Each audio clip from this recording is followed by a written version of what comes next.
সংযুক্ত আরব আমিরাতে ব্যালিস্টিক ক্ষেপণাস্ত্র হামলা চালিয়েছে ইরান থেকে সংযুক্ত আরব আমিরাতকে লক্ষ্য করে ছোড়া দুটি ব্যালিস্টিক ক্ষেপণাস্ত্রের একটি দেশের জলসীমায় পড়েছে বলে জানিয়েছে আমিরাতের প্রতিরক্ষা মন্ত্রণালয়। অন্যটি পড়েছে জলসীমার বাইরে।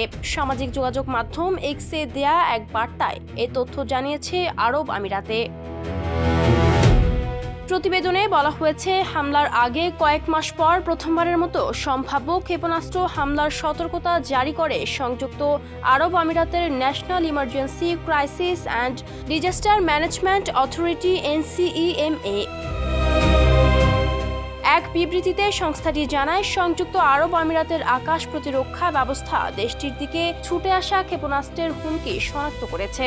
এই পরিস্থিতিতে বাসিন্দাদের নিরাপদ স্থানে অবস্থান করার পাশাপাশি সরকারি চ্যানেলের মাধ্যমে দেয়া সতর্কবার্তা ও সর্বশেষ নির্দেশনা অনুসরণ করতে বলা হয়।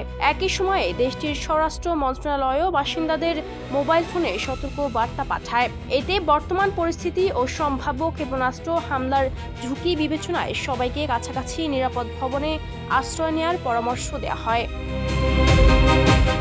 এর আগে হরমুজ প্রণালী দিয়ে যাওয়ার সময় Abu Dhabi national oil company ADNOS এর একটি জাহাজে ইরান হামলা চালিয়েছে বলে অভিযোগ করে সংযুক্ত আরব আমিরাত। তবে এ ঘটনায় কোনো হতাহতের খবর পাওয়া যায়নি। হামলার পর সংযুক্ত আরব আমিরাতের পররাষ্ট্র মন্ত্রণালয় তেহরানকে এই ধরনের উস্কানিবিহীন হামলা বন্ধ, শত্রুতা অবসান এবং হরমুজ প্রণালী পুরোপুরি ও নিঃশর্তভাবে পুনরায় খুলে দেওয়ার আহ্বান জানায়।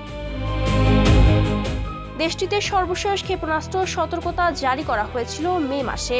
এরপর জুনে জাতীয় আগাম সতর্কতা ব্যবস্থায় কারিগরি ত্রুটির কারণে বাসিন্দাদের কাছে ভুল করে সম্ভাব্য ক্ষেপণাস্ত্র হামলার সতর্কবার্তা পাঠানো হয়। গেল 28 ফেব্রুয়ারি মধ্যপ্রাচ্যে যুদ্ধ শুরুর পর ইরানের হামলার অন্যতম প্রধান লক্ষ্য ছিল সংযুক্ত আরব আমিরাত। সংঘাতের শুরু থেকে দেশটির দিকে প্রায় 3000 ক্ষেপণাস্ত্র ও ড্রোন ছোড়া হয়েছে বলে জানানো হয়েছে, যা ওই অঞ্চলের অন্য যে কোনো দেশের তুলনায় বেশি। Ayesha Akter Swarna, campus Times.